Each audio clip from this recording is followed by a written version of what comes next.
Here are 10 things I would tell my 20-year-old self about cooking. When I got married at the age of 20, I could cook Kraft dinner and heat up canned soup. Clearly, Clay did not marry me for my skills in the kitchen. And maybe I'm remembering myself being more incompetent than I actually was, but I really didn't know much. I hated having to deal with raw meat, especially chicken, and seeing the shape of an actual bird with its head cut off on my kitchen counter. Not to mention the smell of it, it grossed me out so badly. And I remember being so clueless. I literally had to read the back of the package to know how to cook frozen vegetables. I had a lot to learn. I did have some experience with baking, but cooking felt like a total mystery to me. And when we got married, my husband was a way better cook than I was, and he did most of the cooking. But once I was home full-time after the birth of our first son, I realized it didn't make a lot of sense for me to be home all day and then have Clay cook supper after coming home from work. Up until that point, it wasn't like I was absent from the kitchen.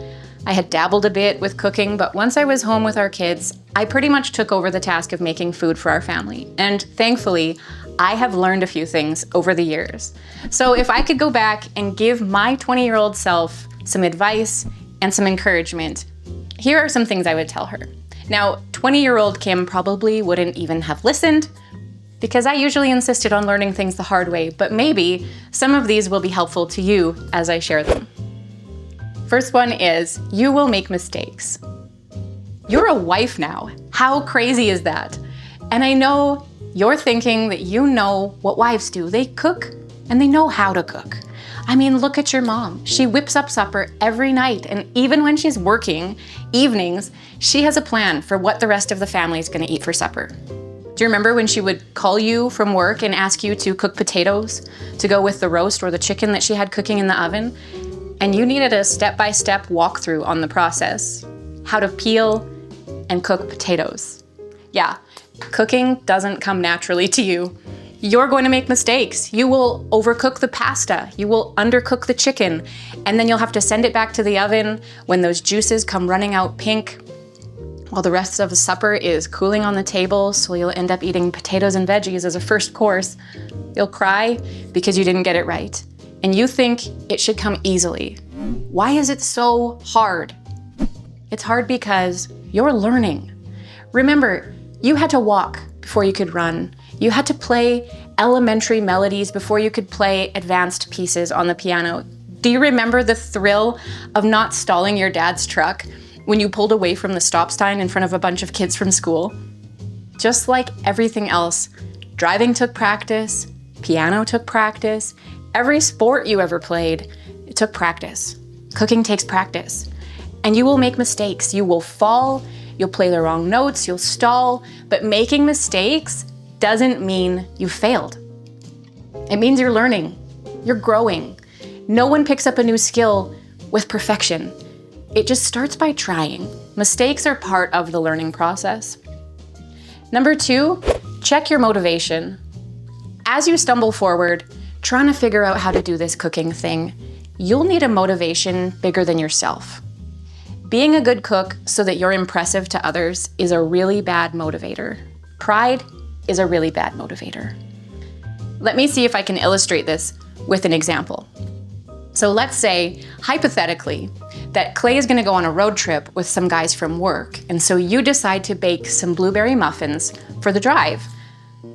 But those muffins all turn purple because you didn't know that you should have tossed the blueberries in flour and been very careful not to overmix your batter.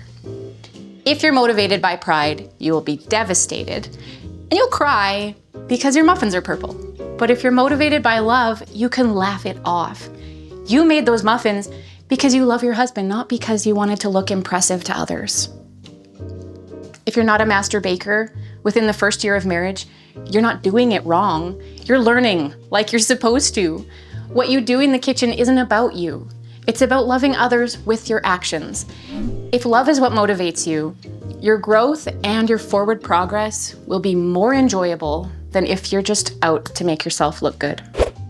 Number 3, food is a creative playground. You live in a world that was created with purpose and care and love. You know this. God made this world and it is good, and there is amazing potential to make incredible foods with all the ingredients that God wove into the fabric of creation. He made you, He made the building blocks for food, and He passed the job of creation on to people, to you. There's more to cooking supper than boiling some spaghetti and heating up a jar of pasta sauce. I mean, that's fine some nights. And you can get very creative with pasta too, but there's more out there to play with. Food can be salty, sweet, bitter, and sour. It can be crunchy and silky and gooey, flaky. Look at all the vegetables and fruits that you have to choose from. I mean, just look at all the variations of an apple. Stick with your gut. Don't ever buy Red Delicious. They're disgusting, but there's a lot of good ones out there to try. Don't get bored. If you're bored, you have no one to blame but yourself. Get out of that rut and explore, because there is so much to play with and so much to have fun with. Jesus made food to taste good, and it glorifies Him when you delight in the good things He's given you. Number 4, clean as you go. So at some point along the way, you're going to hear someone say that in her house, they have this rule that the cook never does the dishes. And this will sound like a good idea to you, but please let it go in one ear and out the other, because just because that works in someone else's house, it doesn't mean that it's your birthright to never have to clean up the kitchen. If you take this rule to heart, there will be days that you will end up bitterly scrubbing pots and pans and wondering why your husband didn't get the memo that night. That's not helpful to anyone. The truth is, creating can be messy work, and when you're cooking, your kitchen will get dirty. Dishes need to be washed, counters need to be cleaned. As a blessing to your family and yourself, do what you can to clean as you go. Load things into the dishwasher. Have a sink of soapy water ready so that you can wash cutting boards and knives. Cleaning as you go will help you to work more efficiently. And also, the job of cleanup after a meal, no matter who does it, it will be a smaller and more manageable task. And you should remember that you're not the only one tired after a long day. And when your husband or your kids pitch in with cleaning up after supper, it will be a blessing to them if you've cleaned as you cooked. Number 5, practice leads to mastery. You might think that I already touched on this topic. You're right, I have mentioned it, but this was a lesson that took me a long time to learn. And so it's pretty woven throughout a lot of these things that I have to share. And the thing is, you have to be willing to be bad at something before you can ever be good at it. Sauces won't thicken, gravies are gonna be lumpy, your meat will be rubbery, your rice might be mushy or crunchy, and your first Thanksgiving turkey is going to be horrible. So next time, do what Mom does and use the oven roasting bag. It never fails. Try it. You won't go back. And like I said before, muffins probably gonna turn purple. Cookies will end up crunchy, and some people might think that's a good thing, but according to Clay, this is to be avoided at all costs. But don't worry, eventually you'll figure out how to make soft cookies. You'll bake cakes that won't rise. You will bake bread that won't rise. I'm sorry to tell you, you're gonna cry about bread a lot, but you can't get better at anything if you give up. It takes practice. Growth takes practice. You just can't possibly be great at everything from the start. Stop expecting that of yourself. No one else expects that from you. You will figure these things out in time. You've got to be patient though. You can't really rush the cooking process, and you can't rush the learning process. So be patient with the food and yourself. Keep at it. You're in this for the long haul. Number 6, celebrate the small wins. There will be days when you get so many things done in the kitchen, you would think that there were 3 of you doing all this stuff in here, but then that's not going to be most days. Celebrate those big wins for sure when they happen, but don't forget to celebrate the small wins too. When the things that went wrong go right, celebrate that. When you make a smooth, delicious gravy, when your roast is fall apart tender, when you cook the rice perfectly, finally, because Nanny gave you a rice cooker. Trust me, it is a game changer. And you'll stop making a mess on your stove. It comes out perfectly every time. And also, don't try to save a few pennies by buying the cheapest rice at Superstore. It has bugs in it. And before you ask, yes, I rinsed it before I cooked it. There were still bugs. It was gross. Don't be afraid to just buy more expensive rice. And then you celebrate because you have bug-free rice, and that's a win. If you can get a protein, a carb, and a veggie on the plate for supper, you're doing great. If that's all supper is, that is a win. Don't discount the work that you're doing. Celebrate the wins along the way. Number 7, relax. I know you often feel like you've got something to prove. You're trying to prove yourself. But it's okay and good to relax, chill out, and have fun. Food isn't that serious. When things don't go the way you wanted them to, you can laugh it off. Most of the time, things that don't turn out as planned are still going to be edible. And if all else fails, smile and order a pizza. It's not the end of the world. Hopefully you'll have better luck next time. Also, you need to believe your husband when he says that the food you make tastes good. He's not silently hating your food or you. He really is thankful that you cook for him. If you make a mistake or you're missing an ingredient, remember, it's not the end of the world. Have a cheerful attitude. It matters way more than perfect techniques and results. If you can roll with the punches and adapt when things go sideways, the blessings of your food will extend to you as well. Number 8, good tools make a big difference. Having good quality kitchen tools makes the job of preparing food so much more enjoyable. Get your knives sharpened regularly. Ditch the nonstick frying pan and go for cast iron instead. It will take a little getting used to, but you'll figure it out.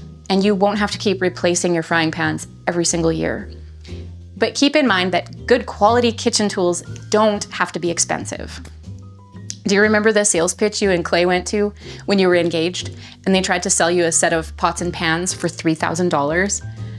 And you were actually slightly tempted because they were throwing in a free cruise with the pots and pans, but you made the right decision. Your $300 set of Cuisinart cookware is still going strong 20 years later, so good job. As a rule of thumb, pass on the gimmicks. Buy the things that people have been using for decades. You don't need a breakfast sandwich maker, a pineapple corer, a melon baller.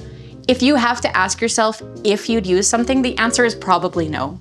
You can get a lot done with just some pots, pans, a cutting board, and a knife. The less trends you fall for, and the more you stick to learning solid, basic cooking techniques, the better off you'll be. You'll gain skills, and you will save money in the process. You also don't need a fancy, beautiful kitchen. Don't waste your time wishing your kitchen was designed differently.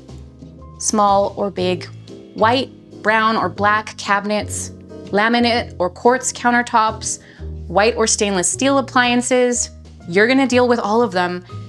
None of it really matters at the end of the day. Be thankful for what you have and move on. Number 9, kitchens need to be cleaned multiple times a day. I know I told you to clean as you go, and now I'm talking about cleaning again. The thing is, cleaning is a big part of cooking, and getting the kitchen cleaned up after cooking a meal probably feels like a big job right now, right? But you'll be doing yourself a major favor if you don't leave the kitchen dirty and you make leaving the kitchen clean a habit. Over time, your family is going to grow, and the messes, they're gonna get bigger as you're cooking for more people. But you're going to grow too. Your capacity will get bigger. What feels like a big job now is you learning the basics. You are putting in the reps, you're building your muscles, and they will grow. Don't stop doing the work. Wash the dishes, clean the counters, sweep the floors. Because a clean kitchen is a kitchen that gets stuff done. If you don't keep it clean, you won't want to cook. You will look at the mess and you'll say, I'm too tired. I don't feel up to cooking. And every now and then, that's okay. But get in the habit of keeping it tidy, because a clean kitchen is actually a joy to work in.